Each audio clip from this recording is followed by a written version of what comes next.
تعززت بشكل محسوس مختلف أشكال الدعم الموجه للشباب والعاطلين عن العمل الراغبين في إنشاء مؤسساتهم الصغرى.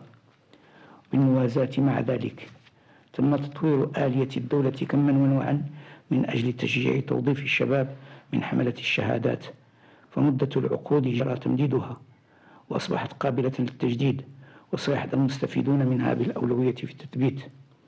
أما بخصوص السكن فتم جهد جبار يبذل منذ سنة 2000 إلى يومنا هذا، وذلك بتلبية أكبر قسط ممكن من الطلب والتقليص من حجم الاحتجاجات. وإنني لعلى يقين رغم البرنامج الطموح الجاري إنجازه من أن ثمة طلبات ستظهر مجددا علينا معالجتها بكل موضوعية ورزانة. إن البرنامج الخماسي الحالي يروم إنجاز 2 مليون من السكنات، منها أكثر من 1 مليون وحدة سيتم تسليمها قبل 2014. كما قررنا تعزيز استفادة المواطنين من السكن الريفي بما في ذلك داخل التجمعات السكنية الصغيرة، ورفع نسبة الاستفادة من القروض بالنسبة للأسر الراغبة في بناء سكناتها أو شرائها. باختصار، الإنجازات شاخصة أمامكم والإحصاءات بادية للجميع، وهي كلها ملك للمجموعة الوطنية دون سواها، ولا أحد يوهمنا بأن منفعة ثمار التنمية قد تعود لبعض الفئات الاجتماعية خاصة دون الأخرى. لكن هل يمكن القول أن كل شيء على ما يرام؟ لا بكل تأكيد، فتمت أمراض اجتماعية مستشرية كالرشوة والمحاباة والتبذير والفساد وما إليها، والدولة عاكفة لا محالة على محاربتها بكل صرامة وإصرار. إنها معركة أخرى لا يمكن الانتصار فيها إلا بمشاركة كل فئات الشعب، إذ كل ما يتحقق في البلاد يكون لكم ومعكم وبفضلكم. سيتم قريبا اتخاذ إجراءات هامة تعطي نفسا جديدا لإدارة برامجنا وتنشيط جهاز الدولة، وستأتي هذه الإجراءات لدعم محاربة البيروقراطية والاختلالات المسجلة في إدارتنا والتصدي لأي تلاعب ومساس بالأموال العمومية.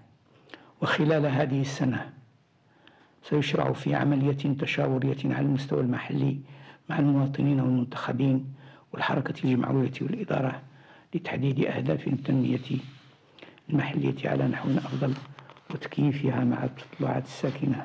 وضمن هذا السياق سيشرع في عملية جادة تعنى بالمؤسسة الاقتصادية عمومية كانت أو خاصة بوصفها المصدر المتميز لخلق الثروة وتوفير مناصب الشغل من أجل ضمان نموها وتحديثها.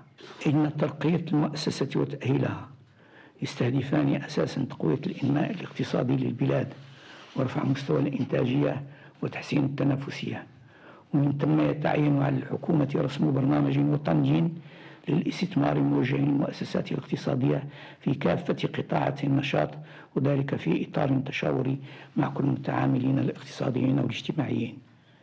كما يتعين على الحكومة أيضا إيجاد الشروط المثلى لتحرير المبادرات من خلال تحسين محيط المؤسسة، وبصفة عامة توفير مناخ ملائم للأعمال والاستثمار. منذ أكثر من عقدين من الزمن باشرت الجزائر نظام التعددية السياسية، كان لها ثمن باهظ سدد ضريبتها شعبنا بلا دعم ولا مساندة من أي كان في العالم. وتتمثل التعددية السياسية في بلادنا عبر وجود ما يقارب 30 حزبا سياسيا وبرلمان تعددي في أغلبيته وأقليته. كما تنعكس التعددية كذلك في حرية التعبير التي هي واقع يشهد عليه تنوع وسائل الإعلامية وجرأة نبرتها.